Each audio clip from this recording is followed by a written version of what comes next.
This day in sports history.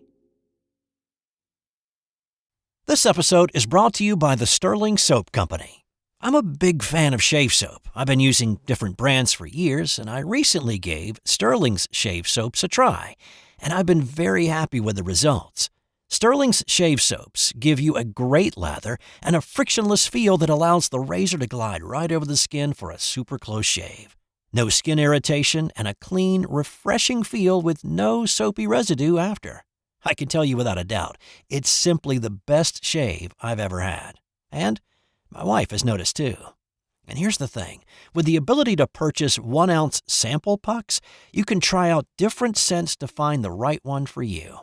Give Sterling Soap a try today. Visit sterlingsoap.com. That's STIRLING soap.com. It's January 26th, and on this day in 1996, American wrestler Dave Schultz was murdered by the man providing the opportunity for him to get back to the Olympics. Dave Schultz was a collegiate national champion and an Olympic gold medalist at the 1984 Los Angeles Olympics in freestyle wrestling. During this era, to be an Olympic champion, you either needed to come from a very wealthy family, and if you didn't, then you needed to work a 40-hour-a-week or longer job while also training your ass off. Or just live like a pauper so you could get the necessary training to chase that dream of being an Olympic champion. Dave and his brother Mark were both world-class wrestlers. Mark had also won gold at the '84 Olympics in a heavier weight class, and it was Mark who first came upon Foxcatcher Farm, owned and operated by John DuPont, a millionaire member of the DuPont family. Foxcatcher Farm was a 1,000-acre working farm in Newtown Square, Pennsylvania. DuPont had built a wrestling training facility on the farm. Wrestlers could come to train in exchange for working on the farm. Well, Mark started working there in the mid-'80s, but he soon came to believe that DuPont was trying to use the Schultz name to build credibility in USA wrestling circles. DuPont's actions on the farm and inside the training facility became erratic, with DuPont threatening Schultz and other wrestlers, waving a handgun around. Mark qualified for the '88 Olympics, but because of his strained relationship with DuPont and not wanting to give that man any credibility, he admitted that he threw his match against a Turkish wrestler in the '88 Olympics, and then he never wrestled again. Mark left Foxcatcher in '88. Dave ignored Mark's warnings and decided to go work at Foxcatcher in '89. Dave's relationship with DuPont seemed to be much better. The animosity didn't seem to exist between those two. Dave Schultz was training for another shot at the Olympics in Atlanta, and on this day in 1996, Schultz was working in the driveway of the farm when DuPont drove up. Dave apparently just said, "Hi, Coach," to DuPont as he got out of his car. DuPont responded, "Do you have a problem with me?" and then pulled his gun and fired shots into Dave's arm, chest, and back, killing him instantly. DuPont then holed up in his estate for several days before police could coax him out and arrest him. The ensuing investigation revealed no motive for the murder. DuPont was found mentally ill, but he was not allowed to use that in his defense. He was eventually convicted of third-degree murder and sentenced to a minimum of 13 years in prison. DuPont died in prison in 2010.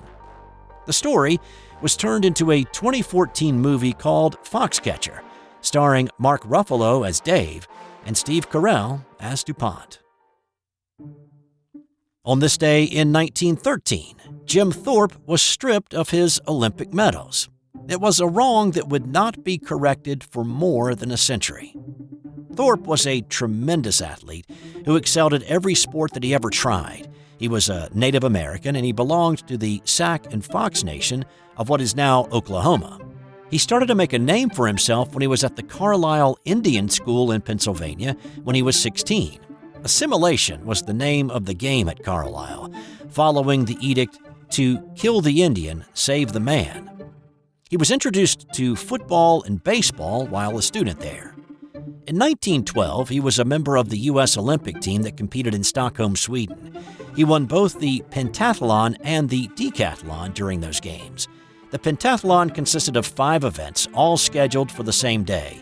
He won 4 of the 5, and he won the gold medal. In the decathlon, he was equally as dominant, scoring 8,413 points and besting second-place finisher Hugo Wieslander of Sweden by nearly 700 points. His time in the 1,500-meter run to close out the decathlon events was 4 minutes 40 seconds, a time that would not be bettered by a decathlete in the Olympics for another 60 years. Thorpe won his second gold medal of the Games, and when the Olympic team arrived home, they were celebrated and given a ticker tape parade in New York, with Thorpe receiving the loudest cheers. A little more than 6 months later, the U.S. Olympic Committee discovered that Thorpe had been paid $25 a week to play baseball in North Carolina in the summer of 1910 and 1911, violating the strict and draconian rules of amateurism. Despite the discovery being past the 60-day window to file an opposition, punishment was swift and severe, and on this day in 1913, Thorpe was stripped of his 2 gold medals. Wieslander was awarded the gold in the decathlon, and Norway's Ferdinand Bia was awarded the gold in the pentathlon, though Bia refused to accept it, feeling that Thorpe had won fairly. Thorpe never fought the decision, despite a severe blow to his reputation that he would never truly recover from in the eyes of the public. He once told his daughter Grace, "I won him, and I know I won him."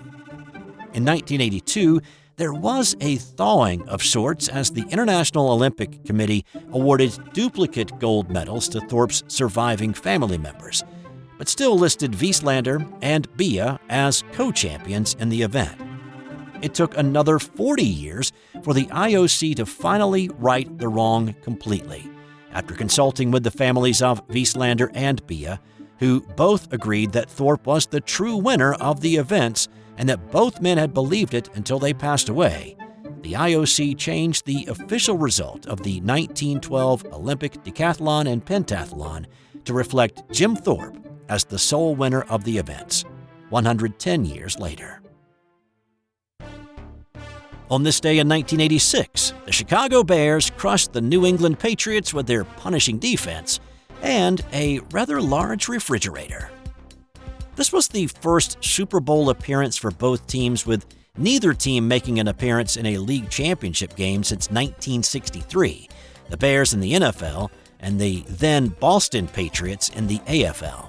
Well, just like in the regular season and through the playoffs, the Bears used their masterful 46 defense orchestrated by defensive coordinator Buddy Ryan and run to perfection by middle linebacker Mike Singletary, a dominating front of Steve McMichael, Richard Dent, Dan Hampton, and William the Fridge Perry, and defensive backs Gary Fensick and Dave Duerson.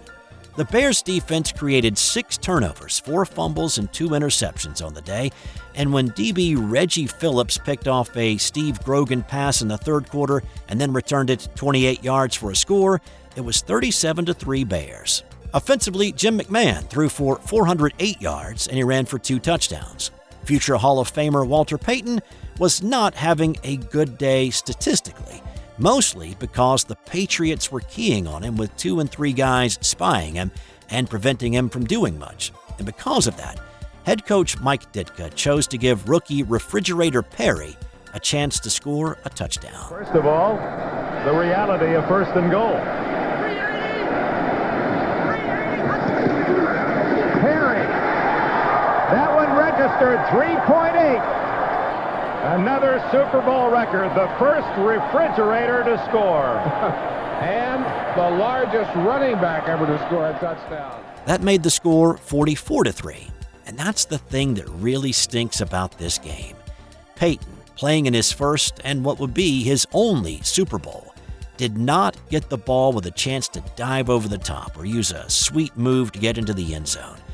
Ditka should have given him the ball.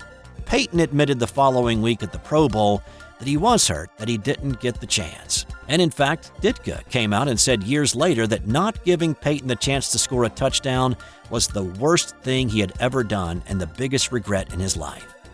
The 46-10 Bears win in Super Bowl XX was the biggest blowout in Super Bowl history until 1990, when San Francisco beat Denver 55-10 in Super Bowl XXIV. On this day in 1993, Cheryl Miller scored 105 points in a girls' high school basketball game as her Riverside Polytechnic team demolished Riverside Norte Vista 179-15. Now, there is a funny story that Cheryl and her brother Reggie tell about that night. As a high school player, I had my best game. Getting in the car and ready to kind of gloat a little bit. He goes, I started. I said, get out of here, man, that is awesome. And I'm really kind of ready to give it to Cheryl a little bit. And Cheryl and my dad are in the front, and they're kind of smirking and laughing. And I'm like, yeah, we did this, and we took it to him. And he said I had 40. And I go, oh my gosh, Reggie, that's awesome. Hey, by the way, how did you do tonight?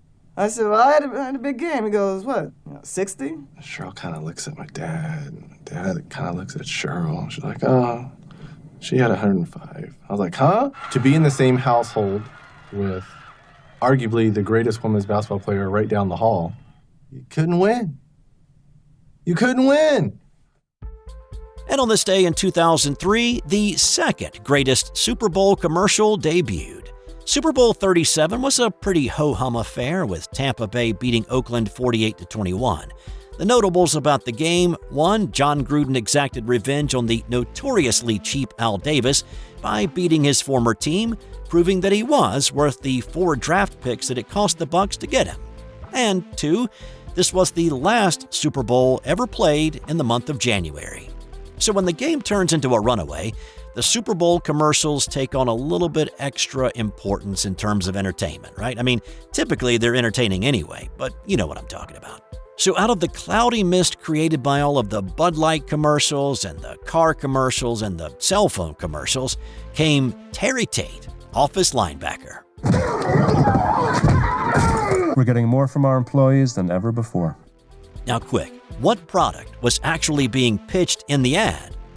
Well, only about half of the people polled were able to answer that it was a Reebok commercial. So from a drumming up brand awareness point of view, it was not a very good ad. But from a damn, that's funny perspective, this ad shoots right up the charts. You know you need a cover sheet on your TPS reports, Richard. That ain't new, baby. Hey, Terry. Hey, Janice. I wish Reebok sent us 10 Terry Tates. You want to play games, Gene? Well, when it's game time, it's pain time, baby. Terry Tate was actually played by the actor Lester Spade, who played college football at Morgan State from 1981 through 85. And yes, he was a linebacker, and a pretty dang good one. He earned All-American honors with the Bears. He tried out for a couple of NFL teams, but he didn't quite catch on with anybody. He did sign to play with the Baltimore Stars in the USFL, but the league folded before he got a chance to play. He wrestled in the Global Wrestling Federation for a few years before turning full-time to acting. He had a minor role in Any Given Sunday, and he made appearances in a few television shows like Malcolm in the Middle, Arliss, and Walker, Texas Ranger. But without a doubt, his most recognizable role was as Terry Tate, office linebacker. And time now for today's That's Got Nothing to Do with Sports fun fact. In 2001, Pizza Hut delivered a few slices of extra salty salami pizza to the International Space Station. What did you say? Russian cosmonaut Yuri Usachov was the lucky person on the other end. It reportedly cost around $1 million for Pizza Hut to pull off the stunt. Say what?